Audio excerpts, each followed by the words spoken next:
नमस्कार, स्वागत है एक बार फिर से आप सभी लोगों का आपके अपने चैनल पीकेटी एजुकेट्स में। मैं हूं डॉक्टर पवन तिवारी और मैं आपके सामने लेकर के उपस्थित हुआ हूं आज एक बार फिर से हिंदी प्रैक्टिस सेट 25।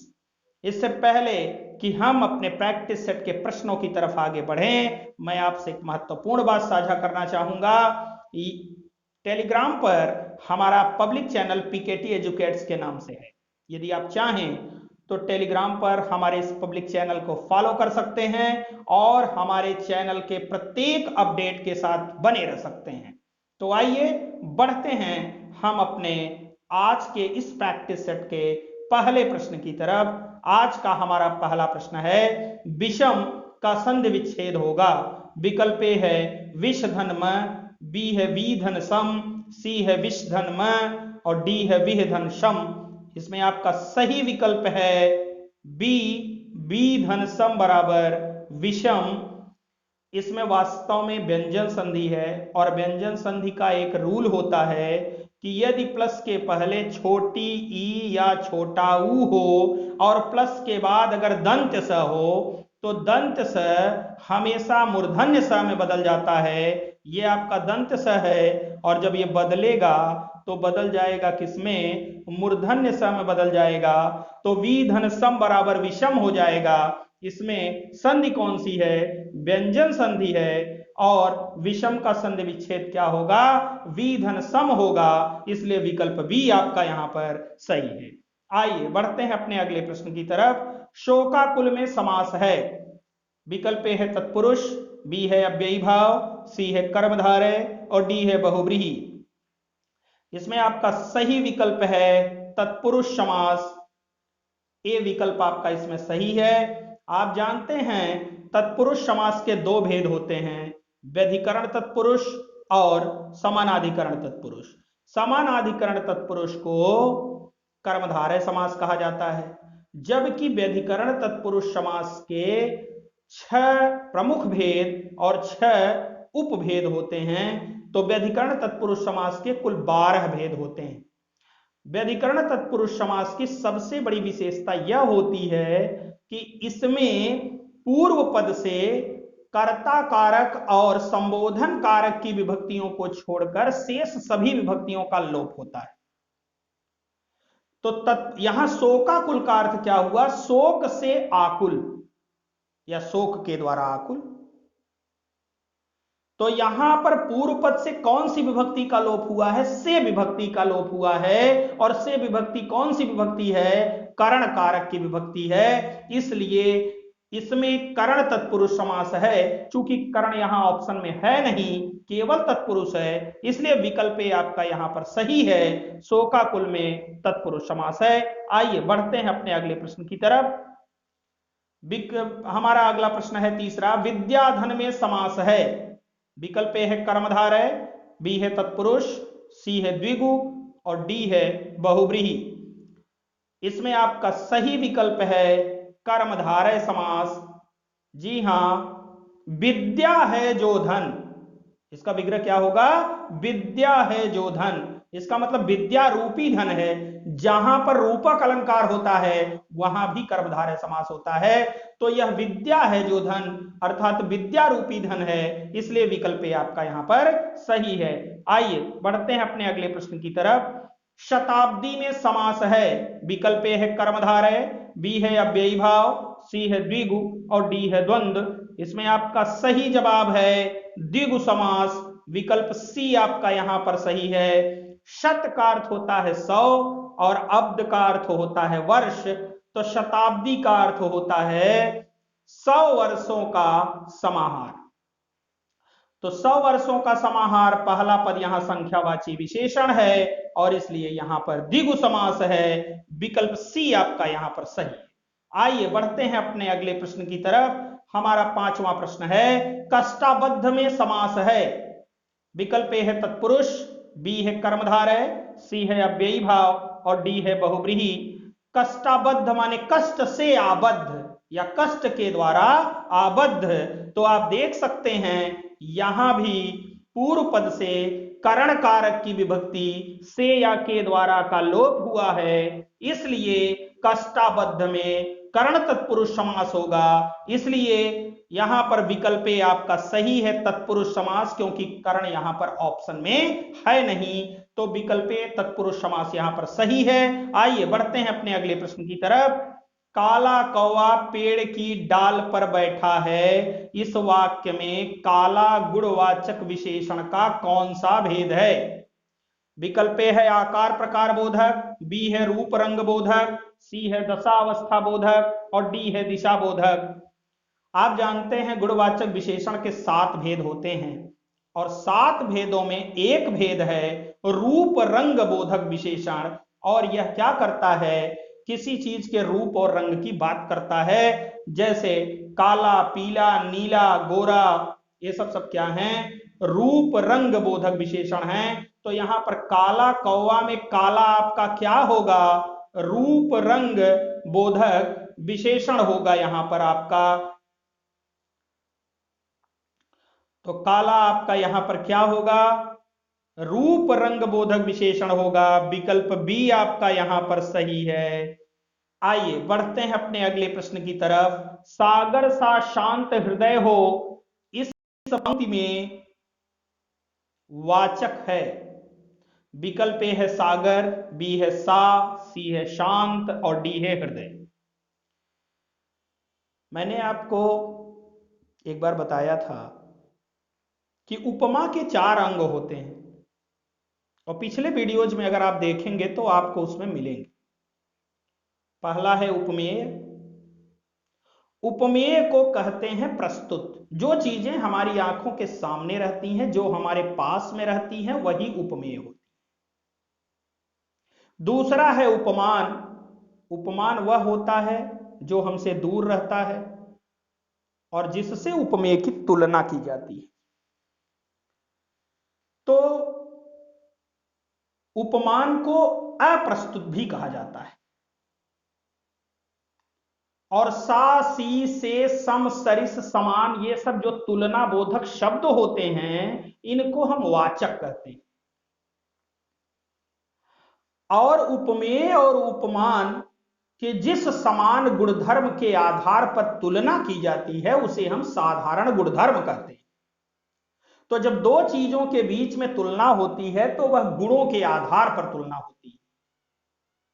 तो आप देखिए जरा, सागर सा शांत हृदय हो, यहां पर हृदय हमारे पास है कि सागर?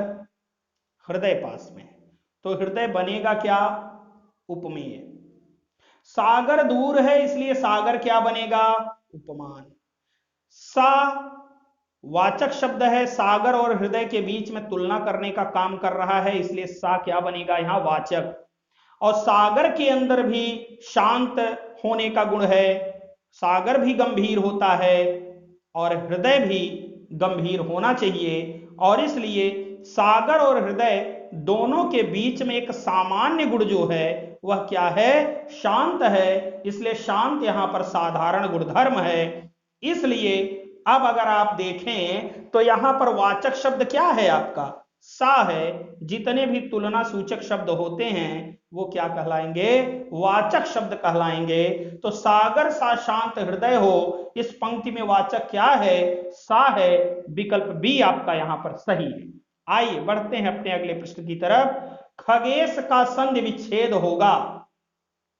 विकल्प ए है खग धन ईश, बी है खगे धन श, सी है खग धन श और डी है खग धन ईश।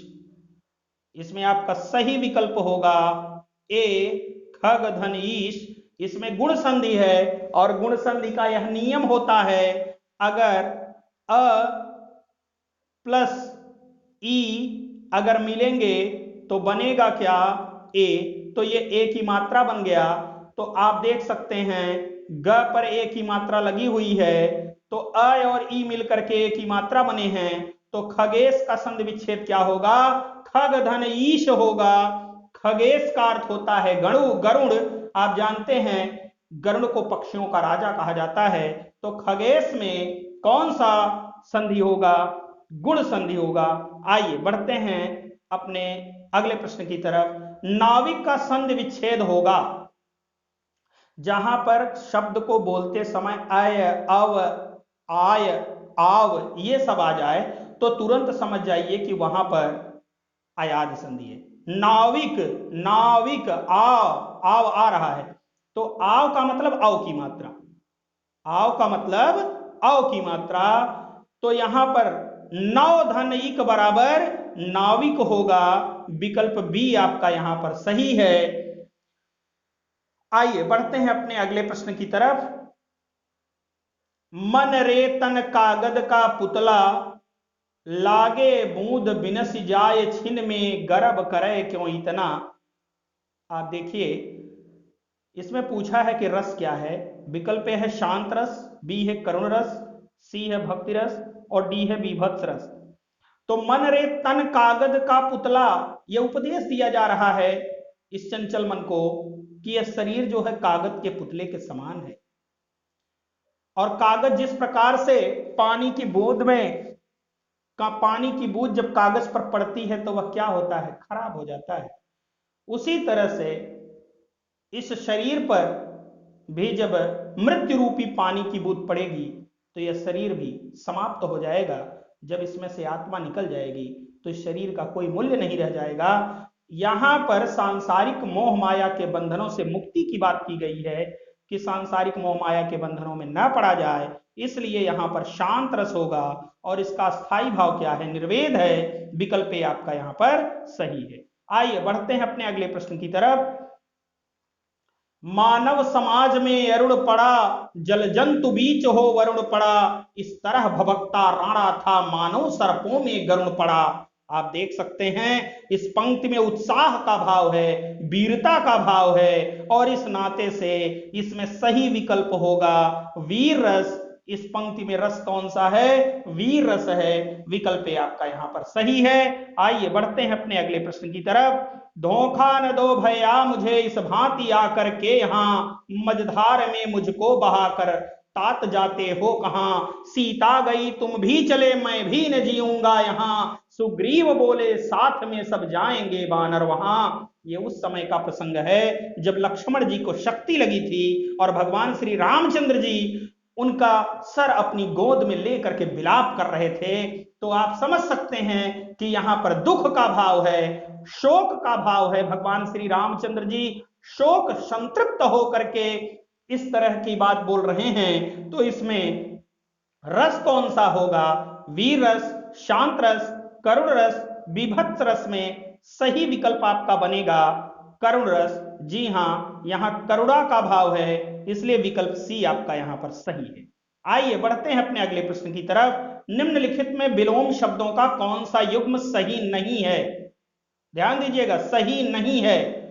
धर्म का अधर्म सही है, ध्वंस का निर्माण भी सही है, धरा का गगन भी सही है, लेकिन धीर का अधीर होता है, धीर का शांत नहीं होता।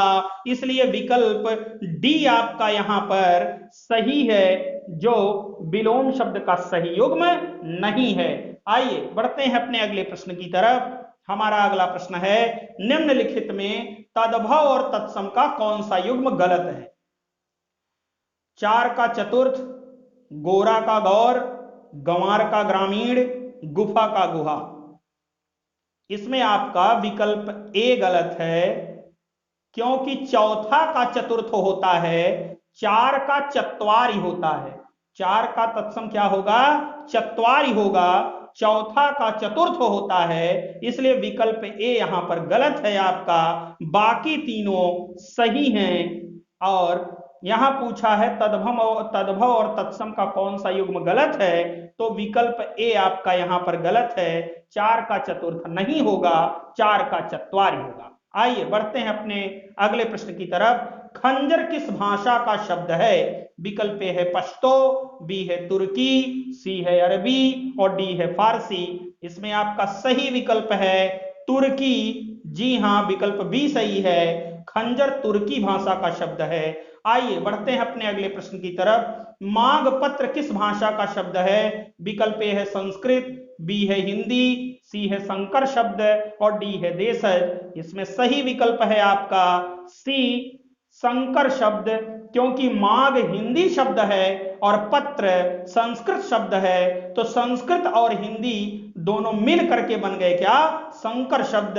यहां पर माघ हिंदी है, पत्र संस्कृत है, तो हिंदी प्लस संस्कृत बराबर संकर शब्द हो गए। और संकर शब्द वही होते हैं जिसमें दो अलग अलग भाषाओं के शब्द मिले हुए रहते हैं। तो माघ पत्र में संकर शब्द है, विकल्प सी सही है। आइए बढ़ते हैं अपने अगले प्रश्न की तरफ। निम्नलिखित में आकाश का पर्यायवाची शब्द नहीं है। विकल्प ए है नभ, बी है अंबर, सी है अजीर और डी है व्योम। इसमें आपका सही विकल्प है सी, क्योंकि अजीर का अर्थ होता है आंगन, जबकि नभ है अंबर और व्योम इन तीनों का अर्थ होता है आकाश। आइए बढ़ते हैं अपने अगले प्रश्न की तरफ। प्रांगण का अर्थ है विद्यालय, आंगन, घर, जमीन। प्रांगण का अर्थ होता है आंगन, विकल्प बी आपका यहां पर सही है। आइए बढ़ते हैं अगले प्रश्न की तरफ। निम्नलिखित में अंगुली का पर्यायवाची शब्द है। यहां पर सही विकल्प है आपका कर शाखा, विकल्प ए सही है। अंगुली का पर्यायवाची शब्द क्या है, कर शाखा, जबकि शाखा मृग का मतलब होता है बंदर और पोच का मतलब होता है नीच और पुरु का अर्थ होता है भारी। तो विकल्प ए आपका यहां पर सही है। आइए बढ़ते हैं अपने अगले प्रश्न की तरफ। हत्या का विलोम है कत्ल, जीवन, जीवनदान, जीवनी। यहां पर विकल्प सी आपका सही है, जीवन दान। जी हां, हत्या का विलोम शब्द क्या है, जीवन दान। विकल्प सी आपका सही है। और इसी के साथ आज हम लोगों ने हिंदी का 25वां प्रैक्टिस सेट हल किया है और मुझे पूरी उम्मीद है कि आपको सारे प्रश्न बेहतर तरीके से समझ में आए होंगे। तो इसी के साथ अब मैं आपसे लूंगा विदा। That's all, thanks to all of you.